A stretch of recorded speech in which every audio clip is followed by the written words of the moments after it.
Hi hello friends, welcome back to our channel தியாராவும் நானும்.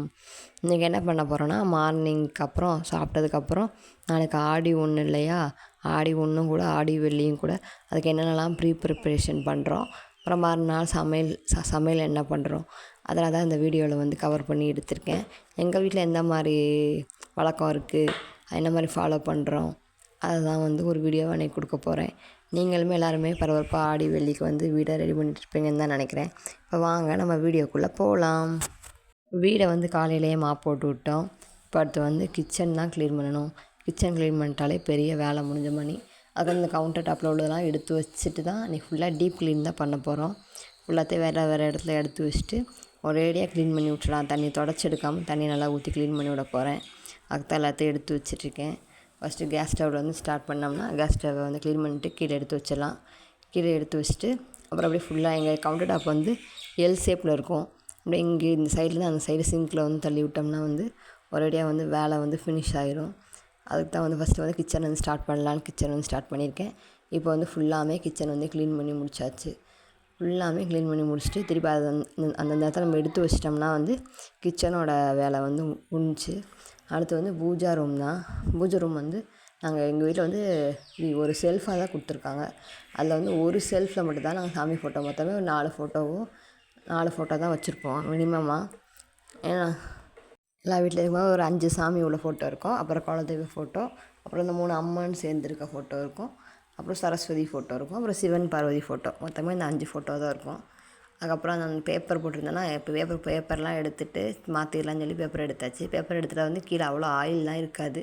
சும்மா அங்கே இருக்க அந்த பூ தூசியை மட்டும் தொடச்சி விட்டோம்னாலே பூஜை ரூம் வேலை முடிஞ்சிடும். அதுக்கப்புறம் இன்றைக்கி ஃபோட்டோவெல்லாம் ஃபுல்லாமே நல்லா க்ளீன் பண்ணி சந்தன குங்குமம்லாம் புதுசாக தொட்டு வைக்க போகிறேன்.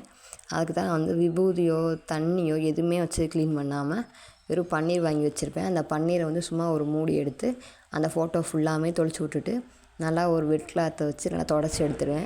தொடச்சி எடுத்துகிட்டு திருப்பி இன்னொரு வெட் கிளாத்தை வச்சு அந்த ஈரத்தை எல்லாமே உறிஞ்சிற மாதிரி தொடச்சி எடுத்துடுவேன். நீங்கள் அந்த பன்னீரை தொடச்சதோட விட்டோம்னா ஃபோட்டோ ஃபுல்லாக புள்ளியாக தெரியும். அதனால் திருப்பியுமே ஒரு ட்ரை கிளாத்தை வச்சு தொடச்சி எடுத்துட்டோம்னா ஃபோட்டோவே நல்லா பளிச்சுன்னு இருக்கும். இந்த மாதிரி மெத்தட் நீங்களும் ட்ரை பண்ணி பாருங்கள். இது வேலை நமக்கு ஈஸியாகவும் முடிஞ்சிடும், ரொம்ப நேரமும் ஆகாது. ஜஸ்ட்டு 10 மினிட்ஸ் இல்லை ஒரு ½ அன் ஹவரில் எவ்வளோ ஃபோட்டோ வச்சுருந்தாலுமே வேலை க்ளீன் ஆகிரும். மந்த்லி ஒன்ஸ் இப்படி தான் பண்ணுவோம். ஃபோட்டோ துடைக்கிறது ஈஸியாக முடிஞ்சிடும், நமக்கு கஷ்டமாகவே இருக்காது. அப்புறம் இந்த எல்லா ஃபோட்டோஸுமே பன்னீரை வச்சு க்ளீன் பண்ணிவிட்டு அடுத்து இந்த வெட் கிளாத்தை வச்சு க்ளீன் பண்ணியாச்சு. அதுக்கப்புறம் சந்தன குங்குமம் தொட்டு வைக்கிற வேலை. அப்படியே பூஜை பாத்திரத்தையுமே நான் கிச்சனை க்ளீன் பண்ணி முடித்தோடனேவே இந்த பூஜை பாத்திரத்தையுமே ஃபுல்லாமே க்ளீன் பண்ணி எடுத்துட்டேன். இப்போ இந்த பூஜை பாத்திரத்துக்கும் இந்த ஃபோட்டோஸுக்கும் சந்தன குங்குமம் தொட்டு வைக்கணும். அது மட்டும்தான் வேலை. சந்தன குங்குமம் வெறும் சந்தனம் மட்டும் தொட்டு வைக்காமல் சந்தனத்தோடு கொஞ்சம் மஞ்சள் சேர்த்துட்டு அதில் கொஞ்சம் பன்னீர் ஊற்றி மிக்ஸ் பண்ணிங்கன்னா அந்த பொட்டு வச்ச இடம் ரொம்ப நாளைக்கு பளிச்சுன்னு இருக்கும். அன்றைக்கி ஃபுல்லாமே அந்த பன்னீரோட ஸ்மெல்லு நல்லா ஜம்முன்னு வீடு ஃபுல்லாக மணமாக இருக்கும். அதுக்கு தான் தண்ணி கலக்காமல் பன்னீர் யூஸ் பண்ணி நான் எப்போயுமே வைப்போம் வீட்டில். அப்படியே அன்றைக்கி ஃபுல்லாகவே வாசமாக பாசிட்டிவ் வைப்ரேஷனாக இருக்கும். எல்லாமே முடிஞ்சு இந்த வட்டம் பேப்பர் போடல. பேப்பர் போடாமல் சரி செல்ஃப் கோலம் போட்டுக்கிடுவோம் அப்படின்னு சொல்லி கோலம் போட்டாச்சு. கோலம் போட்டு ஃபோட்டோஸ்லாம் அந்தந்த இடத்துல எடுத்து வச்சிட்டோம்னா அடுத்த இந்த இதுக்குமே பூஜை பாத்திரத்துக்குமே எல்லாத்துக்குமே அதே மஞ்சள் குங்குமம் தான் தொட்டு வச்சுட்டு எல்லாத்தையுமே அந்த நேரத்தில் எடுத்து வச்சாச்சு. ஆனால் அன்றைக்கி சாயங்காலம் விளக்கு நாங்கள் பொருத்திடுவோம். சில பேர் விளக்கிட்டு நாளைக்கு காலையில் தான் பொருத்துவாங்க. நாங்கள் சாயங்காலம் அந்த விளக்குக்கு பூ வச்சு பொருத்திடுவோம். அதுக்கப்புறம் அன்றைக்கி எப்போயுமே வழக்கமாக வர அக்கா பூ கொண்டு வரல, என்னன்னு தெரில. நாங்கள் கூட பூ ரேட்டு ரொம்ப ஜாஸ்தியாக இருக்குமோன்னு நினச்சி அப்புறம் போய் பக்கத்தில் டவுனில் தான் போய் வாங்கிட்டு வந்தோம். நான் கூட போகும்போது பார்த்தீங்கன்னா பூ ரேட்டு ரொம்ப ஜாஸ்தியாக இருக்குமோன்னு நினச்சிட்டு போனேன். ஆனால் எப்போயுமே அப்படி அந்த ஆடி வெள்ளி, தை பொங்கல், தீபாவளினாலே பூ வாங்கவே முடியாது. நான் கூட சரி 100 பூ 100 சொல்லுவாங்களோ அப்படின்னு நினச்சி போனேன். ஆனால் பரவாயில்ல, நினச்ச அளவுக்கு இல்லை. 100 பூ 50 தான் சொன்னாங்க. இன்னும் 100 பூ 50 பரவாயில்லையே, ஆடி வெள்ளிக்கு அவ்வளோ கூடலையே. எல்லாம் பூ ரேட்டு நல்ல நாளுக்கு ரொம்ப எகிரிடும். அப்படியே சரி மல்லிகைப்பூவும் சாமிக்கு செவ்வந்தியும் வாங்கிட்டு வந்த கையோடய கட்டி வச்சிடலாம். ஏன்னா வாங்கும்போதே மணி 4:30 ஆயிடுச்சு. அப்புறம் கொஞ்சம் விட்டோம்னா 6 மணியோட மலர்ந்துடும் அப்படின்னு சொல்லிட்டு வாங்கிட்டு வந்த கையோடய கட்ட ஆரம்பிச்சிட்டேன். இந்த 100 பூ வாங்கினோன்னா 500 பூ நாளைக்கு ஃபுல்லாக நம்ம தலைக்கு வச்சுக்கலாம், கோவிலுக்கு கொண்டு போய் கொடுத்துக்கலாம். அதுக்கப்புறம் செவ்வந்தி வாங்கிட்டு வந்துட்டேன். கட்டி இதை வந்து மல்லிகைப்பூ வந்து ஒரு பாக்ஸில் எடுத்து வச்சுட்டா நாளைக்கு வரைக்கும் மலராமல் இருக்கும். இந்த கொஞ்சம் பூ வந்து பஞ்சபாத்திரத்தை தண்ணி வைப்போம்ல, அப்போ கூட போட்டுக்கலாம் அப்படின்னு சொல்லிட்டு ஒரு 5-6 உதிரி பூ வந்து எடுத்து வச்சுட்டேன். ஏன்னா தண்ணியில் போடும்போதுமே அதுவுமே அந்த மல்லிகைப்பூவோட ஸ்மெல் வந்து வீட்டுக்குள்ளே இருந்துகிட்டே இருக்க மாதிரி இருக்கும். எல்லாருமே 6 பூ வந்து ரொம்ப உருட்டாக கட்டுவாங்க, 6 வச்சு. நான் வந்து அப்படி இல்லை, 4 நாளாக வச்சு தான் கட்டுவேன், ஓரளவு பரவாயில்லாமல் இருக்கும். இப்போ வந்து அது ஒரு பாக்ஸில் வந்து நம்ம எடுத்து வச்சிட்டோம்னா வந்து நாளைக்கு காலைல வரைக்கும் நல்லா மலராமல் இருக்கும். 2மே எடுத்து வச்சிட்டோம்னா ஓரளவு வேலை வந்து முடிஞ்சிடும். இன்னும் வந்து என்னென்னா நிலைக்கு வந்து அம்மா வந்து நிலையை வந்து தொடச்சி விட்டுனாங்க. நிலைக்கு வந்து நாங்கள் போய் பட்டை போடுவோம். எந்த ஒரு நல்ல விசேஷனாலுமே நிலையை தொடச்சிட்டு அதில் பட்டை போட்டு சந்தன குங்குமம் தொட்டு வைப்போம். அதுக்கு வந்து பச்சரிசி மாவு, வீட்டில் அரைச்ச மாவு வந்து எடுத்திருக்கேன். அதோட வந்து மஞ்சள் கலந்துக்கிடுவேன். அந்த கலருக்கு வெறும் வெள்ளையாக இருந்தால் பார்க்க ஒரு மாதிரி வெள்ளையாக தெரியும்னு சொல்லிட்டு மஞ்சள் பொடி, நம்ம குழம்புக்கு யூஸ் பண்ணுவோம்ல, அந்த மஞ்சள் பொடியை எடுத்துகிட்டு கொஞ்சம் தண்ணி ஊற்றி வந்து மிக்ஸ் பண்ணிக்கிடுவேன். தண்ணி வந்து ரொம்ப ஊற்றினாலும் தண்ணியாயிரும். ஓரளவு வந்து அந்த கதவில் வந்து ஒட்டுற அளவுக்கு இருக்கணும். நிலையை நல்லா க்ளீன் பண்ணி விட்டாங்க அம்மா. நிலை வந்து ரொம்ப டிசைனெல்லாம் இருக்காது. ரொம்ப டிசைனாக இருந்தால் தான் உங்களுக்கு ரொம்ப அழுக்கடையும் தூசி அடையும், துடைக்க வந்து ரொம்ப நேரம் ஆகும். இது வந்து சும்மா நல்லா ஒரு தண்ணி வச்சு ஈர கிளாத் எடுத்து துடைச்சாலே போயிடும், நல்லா அழகாக நீட்டாக போயிடும். அதுக்கப்புறம் வந்து இந்த மாதிரி தான் 3 விரலால் எடுத்து வச்சுட்டு நம்மளுக்கு இங்கே ஒரு 5 இடம் 3 இடம் அப்படி கணக்கு பண்ணி வந்து நம்ம போட்டுக்கிட வேண்டியதான். போட்டுட்டு இதில் அப்படியே மேலே வந்து குங்குமம் தொட்டு வச்சுக்கணும். தொட்டு வச்சுட்டா வந்து முடிஞ்சிச்சு. நான் வந்து இந்த சைடு 5 அந்த சைடு 5 கணக்கு பண்ணி மேலே 1 மொத்தம் 11 இடம் அந்த மாதிரி கணக்கு பண்ணி தொட்டு வச்சுருக்கோம். அப்புறம் இந்த பக்கம் நிலையோட கால் வாசல் இருக்கும்ல, அதுக்குமே தொட்டு வச்சுருவோம். அதுக்குமே தொட்டு வச்சுட்டு மேலேயுமே நம்ம மாயிலை கட்டுவோம்ல, அங்கேயுமே தொட்டு வச்சுட்டு அது வரைக்கும் ஃபுல்லாமே கவர் பண்ணி தொட்டு வச்சுருவோம். தொட்டு வச்சுட்டா வந்து இப்போ போடும்போது நமக்கு கலர் தெரில, இப்போ நல்லா காஞ்ச பிறகு பாருங்கள் எவ்வளோ எல்லோயிஷாக தெரியுதுன்னு. அப்படியே பார்க்கவே அப்படியே பளிச்சுன்னு இருக்கும், சூப்பராக இருக்கும் பார்க்குறதுக்கு. அது இன்னும் நாளைக்கு காலையில் பார்த்திங்கன்னா அப்படியே மங்களகரமாக நல்ல பாசிட்டிவ் வைப்பாக இருக்கும் அது பார்க்கும்போதே. அப்புறம் வந்து மாயிலை பிடிங்கிட்டு வந்தோம். மாயிலை வந்து நம்மளுக்கு வந்து ஆடி ஸ்டார்ட் ஆகுது இல்லையா, இந்த ஆடியிலேருந்தே அடுத்து ஃபுல்லாமே நம்மளுக்கு ஃபெஸ்டிவலாக தான் வரும். ஆடியிலேயே நிறைய ஃபெஸ்டிவல் வரும். ஆடிப்பெருக்கு வரும், ஆடிப்பூரம் வரும், வரலட்சுமி விரதம் வரும், அப்புறம் விநாயகர் சதுர்த்தி வரும், அப்புறம் வந்து சரஸ்வதி பூஜை வரும், அடுத்து தீபாவளி வரும், அப்புறம் தைப்பொங்கல் வரைக்குமே, தை மாதம் வரைக்குமே ஒரே ஃபெஸ்டிவலாக தான் வரும். அதனால் ஃபெஸ்டிவலோட தொடக்கமே ஆடி தான் அப்படின்ற மாதிரி கணக்கு பண்ணி வந்து எனக்கு ஆடி 1 அன்றைக்கி வந்து வீட்டில் வந்து மாவிளை தோரணை கட்டுவோம். இந்த மாவிளை வந்து 5, 7, 9 அந்த மாதிரி ஒற்றைப்படையில் எத்தனை வேணால் நம்ம எடுத்துக்கலாம். நான் அன்றைக்கி வந்து 17 இலை வந்து பிடுங்கிட்டு வந்திருக்கேன். ஏதாவது சந்தன குங்குமம் தொட்டு வச்சுட்டு ஏற்கனவே கட்டியிருக்க நிலையில் வந்து கட்டிட வேண்டியதான். இந்த மாவிலை வந்து மாயிலை வந்து காஞ்சு போனால் வந்து அவுத்து போட்டுறாதீங்க. ஒவ்வொரு இலைக்கும் ஒவ்வொரு மகிமை இருக்குதுன்னு சொல்லுவாங்க இல்லையா, அது மாதிரி மா இலை வந்து காஞ்சாலுமே அதோடய தன்மை வந்து அப்படியே தான் இருக்கும். வீட்டுக்கு வந்து ஒரு பாசிட்டிவ் வைப்பை வந்து கொடுத்துக்கிட்டே தான் இருக்கும். அதனால் வீட்டுக்கு முன்னாடி காஞ்சிருக்கே இந்த இலை எடுத்து தூக்கி போட்டுருவோம் அப்படின்னு தூக்கி போடாதீங்க.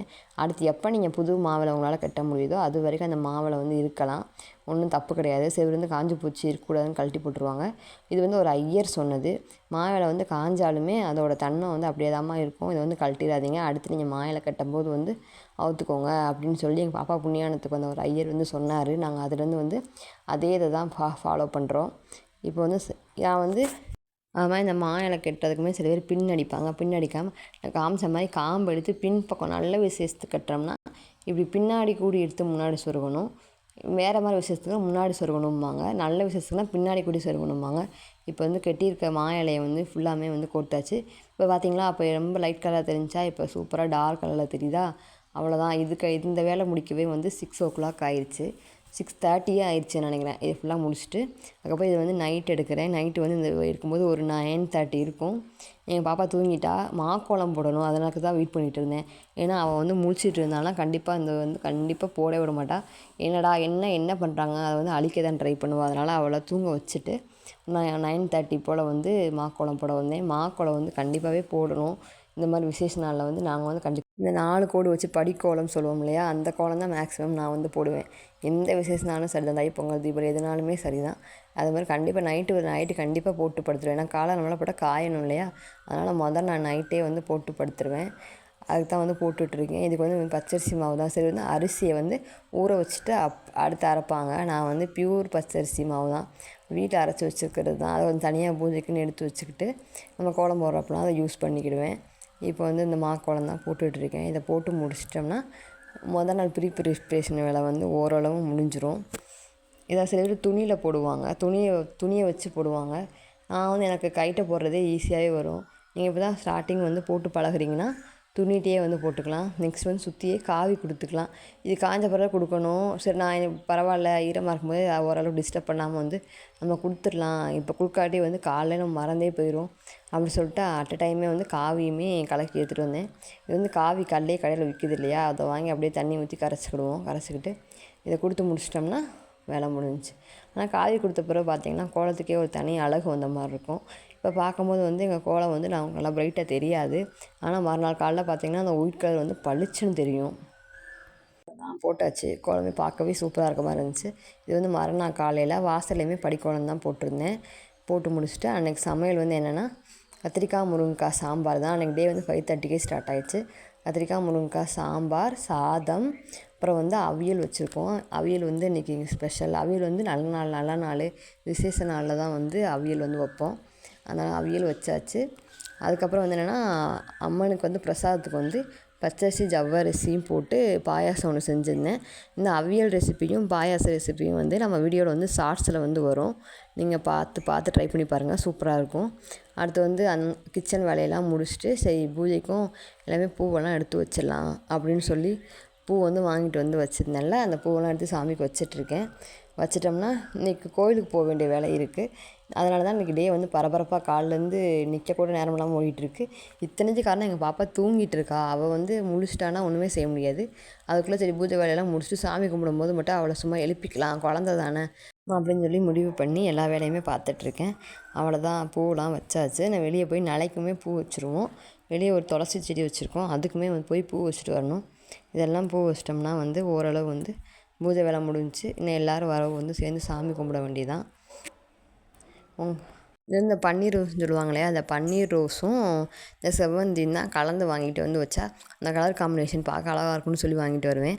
ஆனால் அந்த பன்னீர் ரோஸ் என்ன பண்ணுதுன்னா நம்ம வச்சு சாமி கும்பிட்டு 1/2 அன் ஹவர்லேயே பார்த்தா சொனக்கில் ஒரு மாதிரி வாடி போயிடுது. அதுலேருந்து வாங்குறது இல்லை, வெறும் செவ்வந்தி மட்டும்தான் வாங்கி வைக்கிறது. இன்றைக்கி வாங்கி வச்சாச்சு. இல்லைனா பன்னீர் ரோஸ் வந்து வாசமாக தான் இருக்கும்பாங்க, அது ஏமா வாடிடுது, அதனால் இப்போ வாங்குறதில்ல. சொன்னேன் பார்த்தீங்களா காலைல எப்படி ஃப்ரெஷ்ஷாக தெரியும்னு. அந்த கோலம் பார்த்திங்கன்னா பளிச்சுன்னு எப்படி அந்த கலருக்கு அதுக்கும் ஒயிட் கலர் டைல்ஸ் தான் இருந்தாலுமே அந்த கோலம் வந்து பச்சரிசி மாவு வந்து பியூராக இருக்கிறதுனால வந்து பளிச்சுன்னு தெரியுது. அவ்வளோதான், எல்லாருமே வந்து விளக்கு ஏற்றியாச்சு, சாமி கும்பிட்டாச்சு. அன்றைக்கி சாமிக்கு வந்து சொன்னேன்ல ஜவ்வரிசியும் பாசிப்பருப்பு போட்டு பாயாசம். வெத்தலைப்பாக்கு வந்து மெயினாக வைக்கணும். நீங்கள் எந்த பிரசாதமே பண்ணாட்டாலும் பரவாயில்ல, வெத்தலைப்பாக்கு வச்சாலே சாமிக்கு வந்து போதும். அதே ஒரு பெரிய வெத்தலைப்பாக்கு கல்கண்டு அந்த மாதிரி ஒரு சின்ன பிரசாதம் கூட வச்சு கும்பிடலாம், ஒன்றும் தப்பு இல்லை. ஆனால் எனக்கு வந்து ஜவ்வரிசியும் பாயாசம் பண்ணியிருந்தோம். அப்புறம் சாம்பிராணி போடுறதுக்காண்டி நம்ம தேங்காய் சிரட்டை யூஸ் பண்ணோம்ல, அதை வச்சு தான் இன்றைக்கி சாம்பிராணி புகை போட்டு வீடு ஃபுல்லாக காமிச்சு ஒரே எனக்கு ஃபுல்லாக பாசிட்டிவ் எனர்ஜியாக தான் இருந்துச்சு. மதவெளி வந்து சூப்பராகவே போச்சு, ரொம்ப ஹாப்பியாக இருந்துச்சு. இந்த மாதிரி வீடியோஸ் பார்க்க எங்கள் சேனலை சப்ஸ்கிரைப் பண்ணுங்கள், ஷேர் பண்ணுங்கள், லைக் பண்ணுங்கள். நாளைக்கு ஒரு வீடியோவில் பார்க்கலாம். பாய்.